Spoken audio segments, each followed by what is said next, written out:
So it's going to be uncomfortable for you to hold on to weights as a beginner. That doesn't mean use straps for every single lift, rows, pull downs, everything. You really got to focus on building your grip.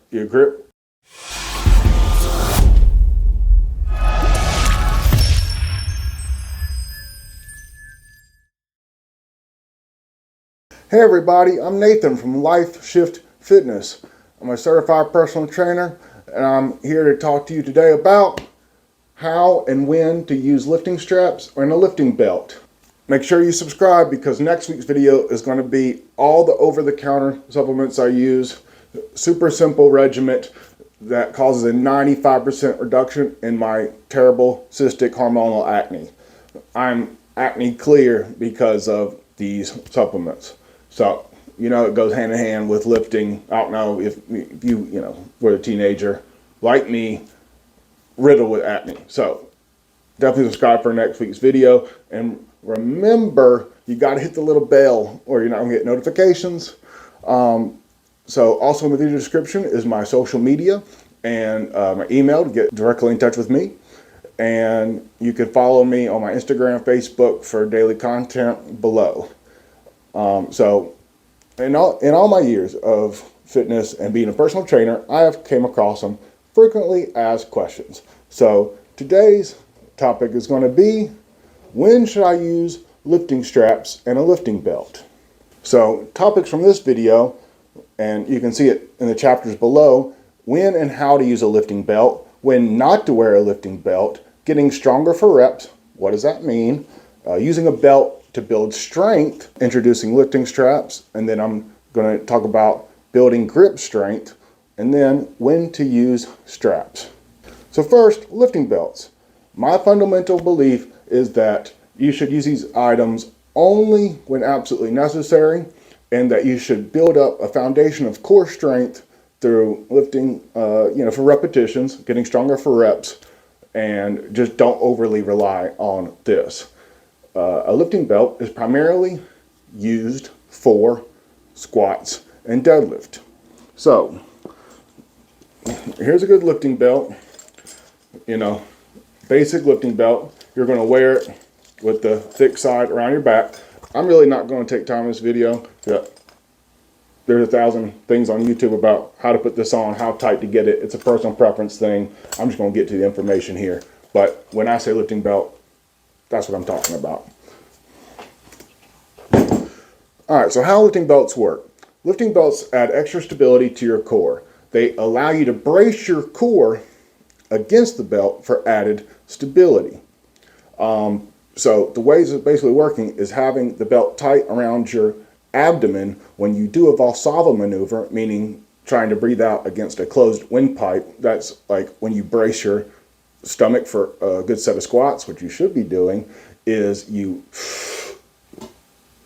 take a big breath and you lock it down, which causes the diaphragm to contract against the air, your internal obliques, spinal erectors, and your pelvic floor muscles. So from all directions, you're compacting the core and giving you something stable to lift off of. Having the belt on the outside of that, when you go to brace and your core expands and contracts around that full diaphragm, it's going to push up against the insides of that belt and give you much more stability. So it's primarily used for squats and deadlifts, but you don't want to wear the belt at all times because you would never develop the core musculature to actually stabilize yourself. So if you become reliant on the belt, that's not a good thing. So I have a section here. I'm going to do a little rant. Don't be that guy. Don't be that guy walking around the gym doing bicep curls and lateral raises with the belt on. I mean, use it for the exercises in the rep ranges and the intensity you absolutely have to use it for, and take it off. Because if you wear it around the gym all workout, your core is never having to actually do the work, so the muscles will atrophy, which means they won't be used to handling loads. Even for bicep curls, like being front loaded, your it may be just a little stimulus, it's a little stabilization that's going on from your core, but it's still stabilizing you. It's still putting a stimulus on those core muscles. So all the stimulus put on those muscles builds it up. Now, we're going to talk more about cases where you should or should not use a belt, but don't be that guy. Don't be that guy walking around doing bicep curls and doing everything in the gym with the belt on. It's ridiculous. All right, so let's talk about when not to wear the belt. You should not use a belt when you're squatting or deadlifting in the rep ranges of 8 to 12, like a hypertrophy repetition range. When you're trying to get stronger, more than get stronger, you're trying to build size. So when you're building size, you should be doing 8 to 12 repetitions comfortably with good technique. What does that mean? That means, I strive for perfect technique. So you should be doing 8 to 12 repetitions with a weight that you can complete your target repetitions with perfect form. As soon as your form breaks down, it's time to rack the weight and work on a new set. You might even have to work on the stabilization muscles that are assisting you in the lift. Like, for example, if you find when doing squats on repetition 8 or 9, your back starts to get tired and you start doing an excessive lean forward at the bottom and using your back to bring the squat up instead of using your legs, then it might be time to not push that weight in the squats, because you know you can't do it safely. You know you have a high risk of injury. So go and do a training block of back extensions, like a back hyperextension machine, for example. Or you can just do good mornings. Switch to good mornings. Build up that lower back muscle, and in a training block, getting stronger for reps in the 8 to 12 rep range. And don't worry, I'm going to go into detail about exactly what I mean by getting stronger for reps here in a minute. Get the back stronger. So when you go back to squats, it's not a limiting factor. You'll have perfect form because the back won't give out before the legs do. And so that's what I mean in the 8 to 12 rep range. So I've been squatting for years, and it wasn't until I was squatting 315 for repetitions, like in the 8 to 12 rep range, to where I was like, no matter how hard I tried, I deadlift between 400 and 500 pounds for repetitions. It doesn't matter. My back is strong, but by the time I get to trying to do repetitions of 10 or 11 squats, my back just starts, it tires out before my legs do. So with my goals of hypertrophy, meaning trying to put on size, I don't want to miss out on repetitions that can stimulate my legs because my back is not stable enough. So I've started using the belt now that I'm, and doing 335 for repetitions on the squats, building up 8, 10, 12 in that rep range. I've started using the belt, and it's giving me a lot of stability, and it's preventing me from pulling my back out. Everybody's strength is different, but I would say that you need to get stronger for reps. At least, first 2 to 4 years of lifting, you should be just getting stronger for reps, working on your technique, and only using the belt if you're using efforts which are 80% or more of your 1 rep max, like in the 1 to 5 repetition range. So don't use the belt at all times. Over-reliance on the belt prevents development of functional strength movements in everyday life. Like, not only is it going to prevent you from, like I was saying, with the bicep curls and everything, building up the strength to hold it up correctly, but your core supports you in everything you do. When you reach into your car and get a handful of groceries and pull it out, you don't want to pull a muscle because anytime you're in the gym holding a weight, you always have the belt on. When you go to pick up your kid, and you want to have been at the gym without a belt on so that every movement stimulates your core and makes it stronger, because these real life needs for your core to stabilize you, like, you're not going to be wearing the belt in everyday life. So it's good to not overly rely on the belt, because you need that core strength. So as I was saying, I recommend beginners work on getting stronger for reps without a belt first, at least a year. I say between 2 and 4 years of lifting before you actually get strong enough to where you absolutely need the belt. And that's, really talking about people who are trying to put on size. It's a little bit different if you have strength goals, and we'll talk about that in a second.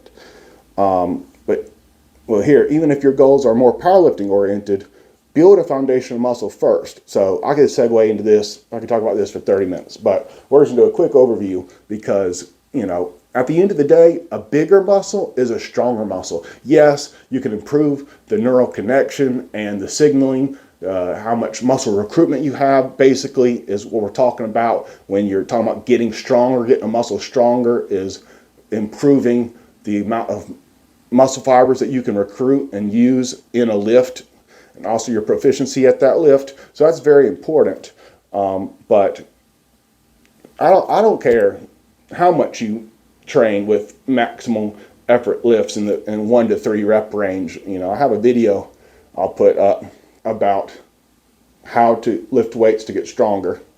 But even if your goals are to get stronger, if you're a little shrimpy, doesn't matter how much strength training you do, you need to build a base of muscle and then work into the strength rep ranges. And any Olympic lifter, any true athlete will go through periodization, meaning periods where they build muscle, then they strengthen it, then they peak for a competition where they're the absolute strongest, and then they go back to a hypertrophy phase or a muscle building phase. So even the strongest lifters on earth go through a size phase, trying to put on size. All right, now here is the thing that experienced lifters hate to see is the really beginners. You see this a lot of high schoolers where they max out every day. I know it's a lot of fun to max out, but you can't max out every day. You're not getting that much stronger from day to day, even week to week. Like I personally, because I have size goals, I want to be as big as possible. I max out twice a year, just for fun, just to see where I'm at. Like once every 6 months, but it's really, I don't live or die by that number because I'm doing more volume with more sets, more reps to try to build size. It's nice to know the number for me, but that's just my goals. Everybody's goals are different. But when it comes to building strength, and especially when it comes to building muscle, you want to set good sets with good technique and progressively overload. It means every workout you want to add at least a little bit more weight to the bar, at least another repetition. You want to progress something. And you can't do that if you're maxing out all the time because you get so fatigued in a muscle group from maxing out that you're not able to hit the correct amount of repetitions that you would normally be capable of for like 3 or 4 days, depending on how strong you are. So, for example, if I max out on as much, if I benched, 350, whatever I can bench, the rest of that workout is going to be shit. Even the next 3 days, I'm not going to be performing reps at my maximum. And if I'm not performing in the target rep range for muscle growth that I want to, then that means I'm not stimulating the muscle maximally and with hypertrophy repetitions, which means I'm not getting as big as I could be if I maxed out less and did worry more about the things that get you size. All right, so getting stronger for reps. What does that mean? I started off squatting 95 pounds. There's a 25-pound plate on each side, and 8 to 12. And I started off deadlifting 135 pounds. And I added 10 pounds every week, moving from 8 to 12 repetitions. When I was able to do 12 repetitions with it, I increased the weight by 10 pounds and started back at 8 repetitions and just built up my reps and stayed in that rep range. Beginners with the goal of adding strength and size should rotate exercises periodically, and I'll cover that in other videos. But basically, you don't want to squat for 3 years straight if you want maximum results. You want to mix it, you want to add in another thing like lunges, Bulgarian split squats, leg press, because that variation is going to kick you into better strength gains, better muscle gains. So when using a belt while building strength, as I spoke on before, in the 1 to 5 rep range is where you should be if you are trying to build strength, as much weight as you can do, which is usually about 80% of your 1 rep max. In this case, belts make more sense because every repetition is very high risk of injury because your intensity is so high, you're exerting yourself so much that it puts a lot of forces through stabilizing muscles like the spinal erectors, the back. So lifting near maximum effort makes it more likely that your form's going to break down. But I still recommend hypertrophy phases followed by strength blocks. So build a foundational muscle before you strengthen those fibers. All right, lifting straps. There are many different styles of lifting straps. I've tried a lot out. You have the basic kind lifting straps, and again, I'm not going to go into a full tutorial here because it would make the video's already long enough as it is. But you put it on coming off the pinky here, and then you wrap it around the bar with your thumb and pull. And I'll have videos playing in the meantime, me doing that. But if you want an in-depth video, there's plenty of them.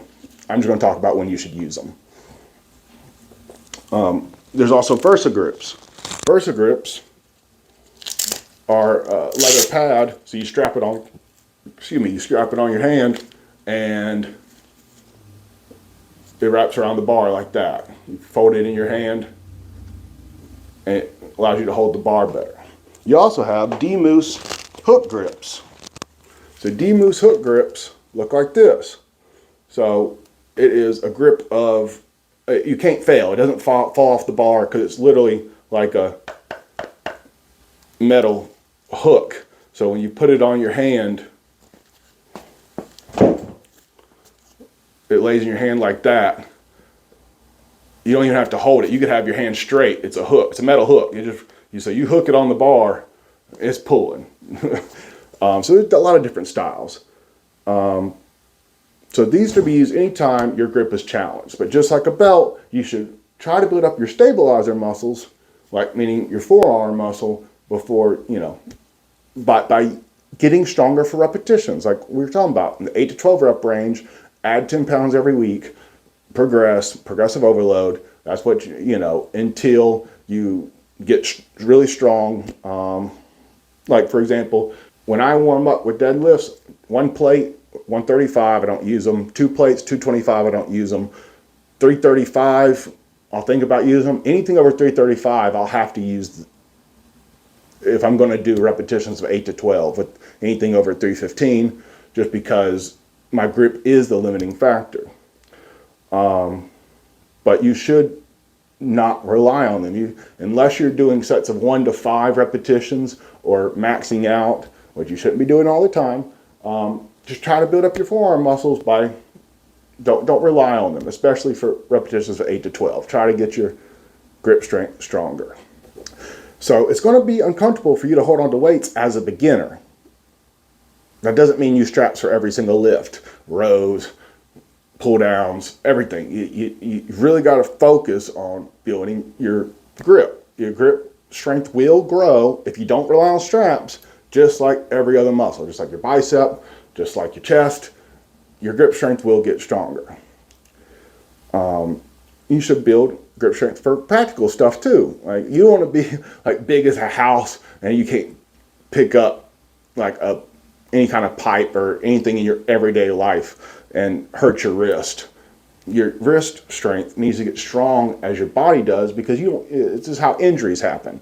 You don't build up stabilizer muscles like a rotator cuff, and you then next thing you know, you go to pick up something in everyday life and you tear something, and you're big as a house, but you never built up those stabilizer muscles. So you don't want to rely on them if you don't have to. I use straps when my grip fails because of systematic form breakdown. So as I described before, when I was deadlifting 135 raw, meaning with no straps or equipment, I worked to 315 for sets of 12 before I started using the straps. But what I mean by the form systematically breaking down is a lot of times with deadlifts, if I get my grip starts failing when I'm lifting, 300 something pounds, which is, I'm very experienced. You have different numbers. You probably lift more than me, but especially as beginners that work up to 2 plates, 3 plates, what you don't want is for your grip to fail during deadlifts when you're pulling and your back rounds is to try to like hold onto the bar, and that's terrible. As that back rounds, you have a high risk of injury. So I definitely notice I hurt my back if I just stubborn and try to deadlift and the bar slipping out of my hands and I start rounding to try to like instinctively hold on to it. If that's happening, you definitely need straps. That's when you use straps.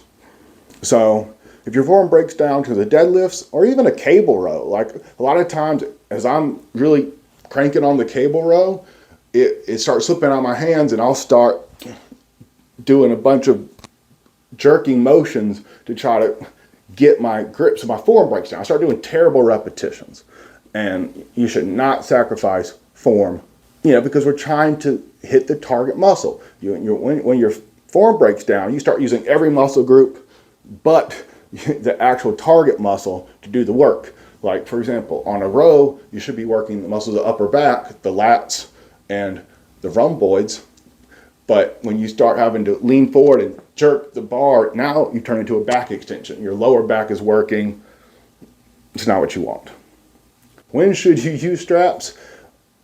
Only if you've been lifting for over a year and have perfect technique. In the first year, don't use straps. Work on your technique. Work on building your grip strength. You really want to build up that foundational stabilizer muscles.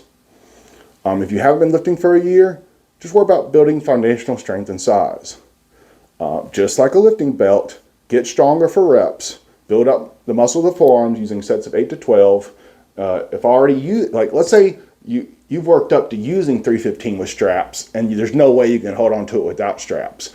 I've noticed this before, and what I did was I just took a plate off, went from 315 to 225. And I did sets of 8 to 12 with 225 without the straps. And it wasn't hard for my back, but my grip was challenged. The next week I added 10 pounds. And I did deadlifts without straps with 235. And then so on and so forth. Add 10 pounds every week and get stronger for repetitions. And add more weight when you're able to do all 12 repetitions for sets without the straps. And then you'll be up to 315 in like 8 weeks, something like that. But your forearms will be so much stronger. And that's what I advise. If you just drop back down if you've been using straps the whole time. Build up that grip strength. So in review, use a lifting belt and straps when performing sets of exercise with 1 to 5 repetitions. If you're building power and strength, use a lifting belt and straps when you're using 80 to 100% of your 1 rep max. At least for the first 2 to 4 years of training, I would try to build up your stabilizer muscles. Don't rely on equipment unless you're like I said, twice a year, I max out to see where I'm at. But my goals are size. If your goals are strength, you're going to be lifting in the 1 to 5 rep range most of the time. But you should try to build up your spinal erectors and forearms, the stabilizing muscles that these tools assist. Straps are a great tool for any pulling movement, and I've shown you a lot of movements here in this video, and belts are a great tool for any hip hinge movement. Hip hinge means deadlifts, good mornings, stuff like that. All right, so reminder, I'm a certified personal trainer, so if you're confused on how to build a systematic and progressive program, you're not sure how to balance recovery and fatigue, and you're not getting maximum gains, if you want to find your maintenance calories, you don't know how to find your maintenance calories, put yourself into a calculated surplus to build muscle or a calculated deficit to sustainably lose fat, or if you just don't feel like doing it, hit your boy up. My email is in the description. Just send me something and we will do a free strategy session to see where you're at. All right, So I'm Nathan, the fat loss coach from Life Shift Fitness. I am a certified personal trainer and a licensed professor. And I'll see you in the next one.